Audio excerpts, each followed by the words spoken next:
Hey everyone, this is Justin E. Professor here. Want to know how to generate a ton of real estate leads on social media without spending a single dime?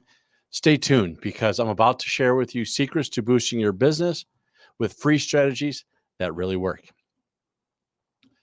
Today, we're diving into the topic that is crucial for every realtor, and this is how to generate leads on social media without spending a dime.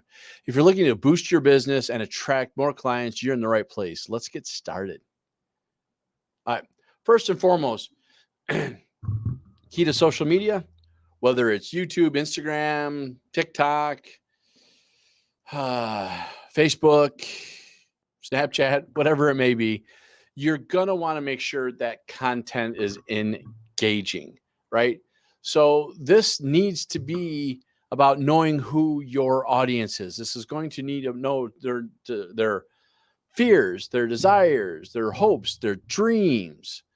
If we know this, then we can start analyzing and looking to share content. And some of the best ways to share this content, one is video right here. We're going to talk about that a few more times throughout today's session. But let's make sure you're doing this via video. But if it's not always video, it could be in, even if it is video, still could be stories, right? Stories is a great scenario. Preferably real stories always helps with that. But creating stories in there that show the audience the journey, the successes, even some of the challenges that come into place with how you got to where you're at, or how a transaction happened, or how you won something is huge, right? Those stories come into place. Also consider using and telling stories about client testimonials. Maybe even do things like a behind the scenes look. It started out prevalent a few years back. It's definitely coming to prominence now. So if you're looking to create good posts, show them behind the scenes, show what you're doing, right? It's really easy to do and not too bad to do it. Property tours is also a really good way to build content. Market stats is engaging content. You'll always care about what's market's going on. Like, everyone wants to ask you, hey, what's going on with Bob, my neighbor? But really what they're asking for is what's going on with my home, right? So if you can create those social media posts telling what's going on with the market, the ups and downs, the wins, the losses, where you see weaknesses or opportunities in the market, are going to be huge for them, because that's what they're wondering about. That's what they're asking for. These are the things we need to do. So besides those stories, some of the things you want to make sure when you're building these engaging posts is using high quality images and videos. It's nice these days, right? You can use AI to build images. You can use AI to build videos. Otherwise, you can go on tools like Pixabay is a really good one. Splash Photo, another one. Some are free. Some you're going to have to pay for, but they're really good and have really good opportunities to build those videos. If you're doing videos or even photos, always you have your phone around you, right? Ready to capture those images when you're there. Make sure you're around, walking around a subdivision or a neighborhood. Take those nice park, rivers, lake pictures that you have, the nice scenic areas around that area. And again, we're going to talk about this a little bit later, but also make sure you are posting consistently inside that arena. So those are some tips just for posting engaging content. Next, let's talk about building a community. Inside of social media is really designed about really kind of building your silo. And I don't really like the word silo because it's very restrictive in its term. But I'm going to tell you right now that silos is what's happening, right? You want to be able to be there and be in the audience that shares your interests, or vice versa. If you can build your own community, you can come in there and have people that have the same interest. People love to be a part of shared communities, right? So a community would be something like maybe your area, your town, your subdivision, your condo complex, whatever it may be. You could build that in there. And then when you're doing that and you're having in there, you can post those engaging posts we just got done talking about. Create a conversation, ask questions, host live sessions inside of that community. Now, these communities, most people think of communities inside of Facebook, and that's absolutely 100% fine. There's nothing wrong with that. But I'm telling you, you want to start thinking outside the box. Like YouTube is actually building certain communities inside of that world. You can build your own little forum board that people can talk to you from there, and you to them. Again, you got all the tools are starting to do it. TikTok is starting to do a little bit of that as well. Instagram has been doing it. It's a Facebook company, right? And you get new social media tools. They're going to have that out there. You're seeing new ones all the time pop up, testing this out. Clubhouse people, I don't remember that one too well, but it was a really good audio only social media tool that was just simply for that community that's there. So look to build that. If you're going to do it, some tips for building that community, you got to respond quickly. Have your phone out, have it available to you. Respond in a timely manner. It's always going to help. Again, have live sessions. Those live sessions could be like a Q&A session that you have in place where you can ask whatever the topic may be. Like if we're doing a subdivision, you could have a Q&A about the local events coming up and how to better participate with them and do stuff like that. And that will go really, really well. The Q&As always work. And then engage in the comments. Someone else puts a post in that community and let them be able to communicate in there, have their own post. Engage, comment in there, like, share, do whatever you got to do with that. Have them feel the love. Most social media influencers that are there really know how to engage and have the community talk. If you are not engaging with them in that community, that whatever social media platform you're on will go silent. It's just how that works. So you really want to make sure you are encouraging them to talk and ask questions and participate, share, give their own tips and advice, right?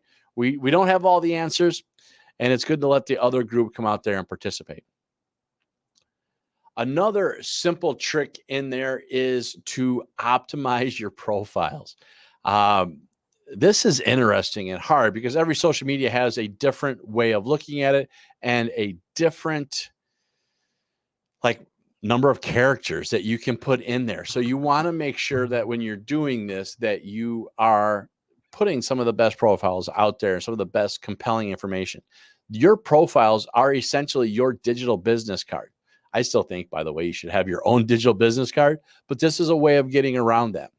So you want to make sure they're optimized to attract that ideal client or even potential client.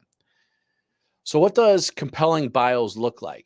Well, I'm not going to tell you what they look like in all fairness, but what I am going to tell you is, again, use tools like ChatGPT or Gemini or Copilot or whatever, and start writing your strength and your weaknesses and tell it that you're trying to write a bio for XYZ social media. And what you want to be able to do is come in there. And if you did watch my UVP, it'll be up here. You can do that. And your UVP, if you wrote it well, could be your bio, right? Because you want to tell people who you are, what you do, what your values are, how you're going to serve them and help them. And you're going to want to have a call to action at the very end of this, right? Reach out to me for market stats. Reach out to me to help you sell your home. Reach out to me to buy your home. Whatever it is, have that CTA, that call to action. And you also want to be able to give them your contact information in that bio, right? Your phone number, your email, whatever else you use, even maybe your social media links. And then make sure that photo is a professional quality photo. Taking your phone and taking that picture of yourself will work. And sometimes it is ideal. Some social media platforms, it's designed way better for that. But going out there to a place and taking those photos is good. A lot of areas, conferences in your area, they'll offer that as a free solution. So you could jump on that there. Otherwise, you can go to a local photographer and do it and get some good photos. If you find them and you watch them, there are decent opportunities for really affordable pricing for the pictures. They'll offer deals and sales. When this one comes out, there'll be holiday season type deals and sales that come out. So that'll work for you. And it comes out here. So always look for those ideal opportunities to take that professional photo. Next, let's talk about findability. And in the words of findability, what we want to think about inside of that world is hashtag and geotags, right? Hashtags and geotags are powerful tools to increase your reach. Use relevant hashtags to make your post discoverable. Geotags help you connect with people in specific locations. The other thing I will say in there is you also want to find a branding hashtag. So when people do it, it's easily searchable and findable. So what are hashtags? What are geotags? Hashtags are those little hashtag pound symbols that people used to call that have a common thread. So it's easy searchability is what it's for. Most social media tools, now you can click on that particular hashtag and all things that have that hashtag will find it in there. You're seeing many social media influencers out there these days using it to get discovered, right? And they're putting a ton in there. Certain social media tools will allow so many. Know what those are and how you can use them. But I wouldn't use much. I mean, for me, it's 3 to 5. You'll see some put 10, 15, 20. It's going to start getting knocked down because it's the same thing way back in the day when people would link farm. And it's just going to get, it's going to negate the value of it. So I think 3 to 5 is usually good numbers all the time for that. Again, so geotag, we're going to put that real quickly because it's the simplest out there. Geotags, I always look at it from pictures, right? When you take pictures, your phones, for the most part, unless you've turned it off, do have a location stamp on there, right? So you could actually, back in the day anyways, you could, and I still think you can now, you could actually, like if you did a road trip, you could take picture on the area and you could have a map of all the pictures in the area and the directions you went. It would essentially track you around. But now you have a lot of social media tools that will let you geotag stuff. And a lot of them, I'll be honest, do it by just by default, that they will put that geotag in there. But if you're on social media and you're traveling from the airport to a location, put that there. Once you land a location, put the location that you're there if it's not doing automatically for you. It's going to help you build that audience, especially if you're trying to grow it to other areas, right? And I'm not even talking long distance like I just gave the example, but it could be short, right? Going from one town to the next town, neighboring towns, whatever. Show them where you're at. It's going to show your proficiency. There used to be a tool way back in the day called HomeSnap. And that was how people would build proficiency in an area. People would see the pictures they took and show that you were more of the go-to resource of a community. It worked really, really well for lead generation. Same premise you can do with social media. Now, you do want to use hashtags. And so we told you what hashtags are, but the way I want you to think about hashtags right now is this is a category. So you want to research and find some of the ones that are most popular in your area. You want to find and search. I mean, you literally can I would go to social media posts in your area, pop them up, find those hashtags. If you Google hashtag search tools, you'll find a bunch that exist out there. I do more keyword stuff. So I use keyword. I use Keyword Explorer, and then I also use TubeBuddy because I do a lot of videos, and it will help me understand and search for areas and find the more popular ones being used. And I can jump on them as long as they make sense in my business. If they do not make sense in my business, it's inauthentic and people will discover you and they'll stop watching what you do. So make sure you do that.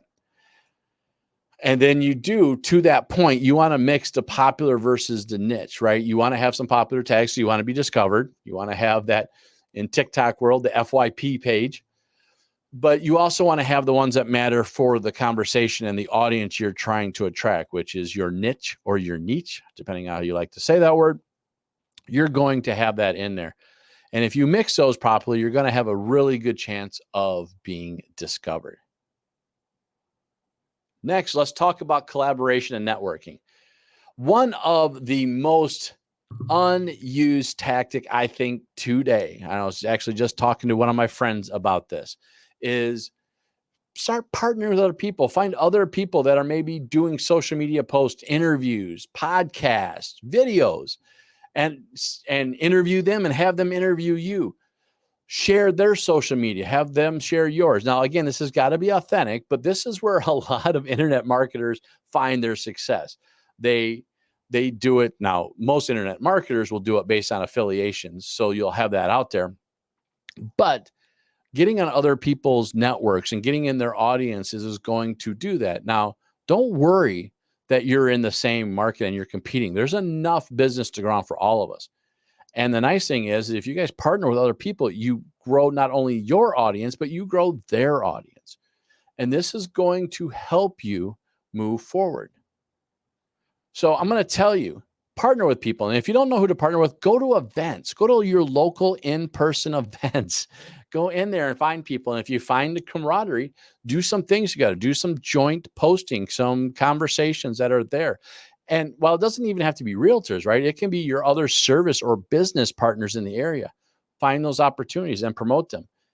Get into your local businesses, go interview them.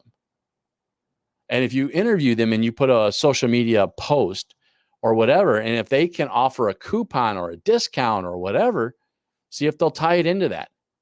And it works well. Like the coupon discounts always work really, really well. And then try to find some of your local social media influencers. These influencers already have it done. If you can work with them, they can expand your reach. And again, they know the same game. If you introduce them to your audience, they'll introduce you to their audience. And it works, right? It works really, really well. So try to find those. And the best way, again, always to find those influencers are to be on the social media tool and paying attention to the ones that are being hit more often on those social media. All right. We got two more here. Well, actually, really just one more. Be consistent. We need to have a scheduling system in place. Now, there are tools out there. If you're paying for Canva, I think it's a paid solution. I pay for Canva, so I'm not sure. But Canva, you can put them out there and you can schedule once a month. Well, you can do it forever you want, but once a month you can put your calendar out there and put it in place and schedule. It does mean you probably need to have a social media calendar. In all fairness, have that out there and be consistent with it. Right, once a day, once a week, once every other week. That'd probably be as slow as I'd go with it, depending on the content you're building and what you're doing. Right, probably once a month is probably a little slow. But whatever it is, consistently do it. Consistency is going to be the key. Consistency is crucial on social media. Using a content calendar to plan, schedule your posts. This helps you stay organized and ensures that the posts are regular. People start looking for it. Once you start building and you build that energy and you get engaged, I want you to think about being on there so they know when to look for you every day or whatever. And you can look inside your tool so you can analyze your performance. It is going to show you some of the times that are best for you to post, and then you can adjust accordingly. Again, I mentioned Canva, but you got tools like Buffer or Hootsuite. I'm going to tell you right now, Social Bee is probably my favorite. I do that right now. It's got a little AI to it. Most of these tools got AI to it these days. And it will decide when to post and put them out there for you. And especially if they are evergreen. And in case you don't remember what evergreen is, evergreen essentially means content that is not seasonal, or rather that it will last. It's not a time constraint one. Like I'm not saying Merry Christmas or Happy Birthday. Or even how to do this in the summer. It's going to be marketable information that goes throughout time. If you put that in there and let these tools decide when to repost them, there's nothing wrong with reposting. You can do it. I'm also going to tell you, start planning ahead. There are days and months and seasons, right, that have certain things that you're going to want to make sure you're posting out there. Get ready for fall, house cleanup, yard cleanup, stuff like that. Spring, how to get your yard ready for growth, whatever they are. Have your calendar and put that out there. There are some amazing social media people out there. Carrie Little, Marquis Lemons, Katie Lands do an amazing job of helping you build and get out there and move that and plan your calendar. Watch them, follow them, get in place with them. They will help you do better. So I hope this helped in there. That's kind of it for today. I hope these tips were helpful to you. You generate more leads on social media without spending a fortune. If you did find this video helpful, please give me a thumbs up, subscribe, and leave a comment. I want to hear your experiences. How are you winning on social media? Where are your struggles? How can we help you next? Thanks for watching, and we'll see you at the next video.